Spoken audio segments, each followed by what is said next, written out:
નમસ્કાર મિત્રો, રસોઈની રંગતમાં તમારું સ્વાગત છે।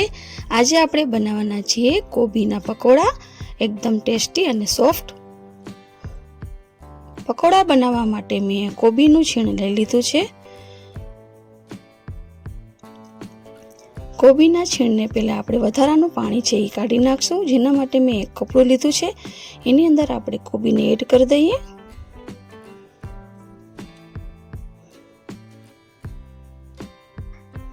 કોબીમાં પાણીનું પ્રમાણ વધુ હોય છે, જેથી કરીને આપણે એનું પાણી વધારાનું પાણી છે એ કાઢી લેશું। તમારાથી જેટલું પ્રયત્ન બને એટલું પાણી કાઢી લેવાનું છે। કોબીને એકદમ કોરી કરી લેવાની છે।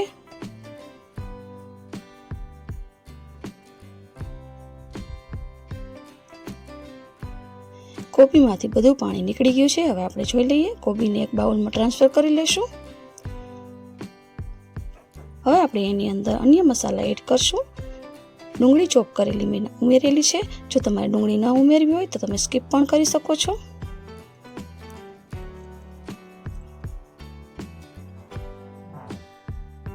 ડુંગળી ઉમેર્યા બાદ મેં આદુ, લસણ અને મરચાંની ક્રશ કરેલી પેસ્ટ ઉમેરેલી છે। અધકચરી ક્રશ કરેલી છે અને થોડુંક આગળ પડતું ચડિયાતું છે। જો તમારે એમાંથી ઓછું કરવું હોય તો કરી શકો છો। હવે આપણે એની અંદર પકોડા બનાવવા માટે ચણાનો લોટ એડ કરશું।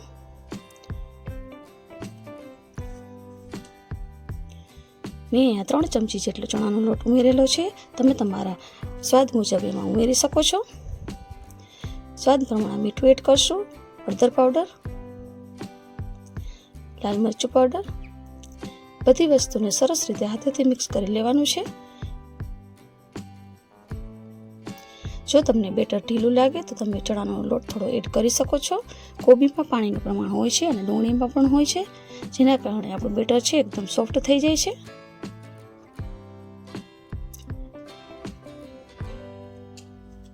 આપણું બેટર બનીને રેડી થઈ ગયું છે। હવે આપણે એને તળી લઈએ। તળવા માટે મેં એક વાસણ લીધું છે, તેની અંદર આપણે પકોડા ડૂબે એટલું તેલ ઉમેરીશું। ચમચીની મદદથી અથવા હાથની મદદથી આપણે પકોડાને તેલમાં એડ કરતા જશું। પકોડાને આપણે મીડિયમ આંચ ઉપર જ તળવાના છે, જેથી કરીને અંદર સુધી તળાઈ જાય। જો તમે ફાસ્ટ ફ્લેમ ઉપર તળશો તો ઉપરથી દાજી જશે, અંદર કાચા રહી જશે। પકોડાને આપણે ઉપર નીચે ફેરવતા જશું। પકોડા સરસ રીતે તળાઈ જાય ત્યારબાદ આપણે એને બહાર કાઢી લઈશું।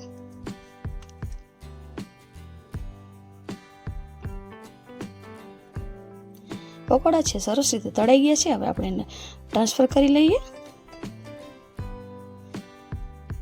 એવી રીતે આપણે બધા પકોડા છે એક પછી એક તળી લેવાના છે।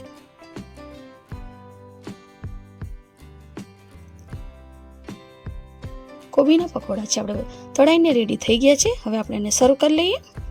સર્વ કરવા માટે મેં એક પ્લેટ લીધી છે, તેની અંદર પકોડા એડ કરશું।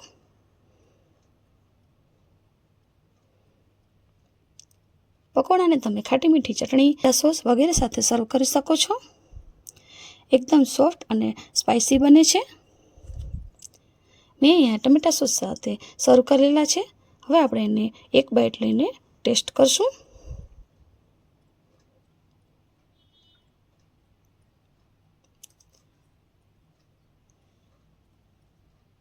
એકદમ સોફ્ટ અને ટેસ્ટી બનેલા છે, જોઈએ આપણે।